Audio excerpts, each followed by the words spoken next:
हातमा हात आता असला असं थोडं टाइट करता कैसे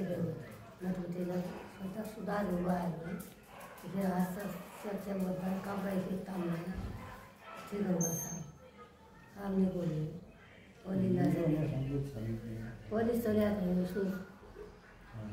वो लोग चलू ना लगे आप लोग नहीं चल रहे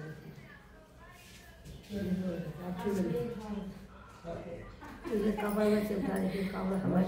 खाना विशेष के पहिला खाना खान्छु के भयो बुवालाई चाहिँ आज 2 महिना अगाडि पेरालाइसिस भयो त्यसै देब्रे हात र खुट्टामा चाहिँ असर गर्यो जैल गर्दाले चाहिँ मुखमा पनि ताम्रो चाहिँ जुन बोली छ नि कसैकोले गर्दाले असर भयो अब हजुरले 1 महिना जति काठमाडौँमा उपचार गरे त्यसपछि चाहिँ धनगढीमा सबै निको त्यो सेन्टर कहाँ छ भनेर हजुरले को तलास गर्दै गएर हजुरका भनौँ न छोराले उनले यसको तलास गर्दै गएर गुगलबाटले सर्च गर्यो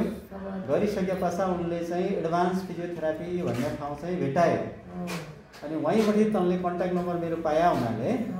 उनले चाहिँ हजुरको एकदम निको रहेछ धेरैजनाले रिभ्यू हुनुको गरेछ तपाईँ तम्रामा जानु भनेर उनले चाहिँ आया र आज 15 दिनमा उनलाई पहिले खुट्टा अलिअलि चलन्थ्यो हात केही पनि नै चलन्थ्यो हैन अहिले चाहिँ 15 दिन पछाडि अहिले हात औँला चल्लो लारे आज मजाले औँलाले चल्लो लारे हातले चल्लो लास तमलाई आत्मविश्वास आया छ त्यसमा हम बहुत ही खुसी छौं बहुत ही सुधार भयो नत्र सुरुमा चाहिँ अन्ज्या उनलाई आत्मविश्वास नै थियो निको हुने हो कि नै हुने हो भन्ने जस्तो अप्ठ्यारो आत्मविश्वास धन्यवाद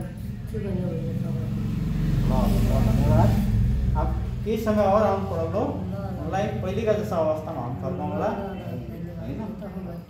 ल ल ल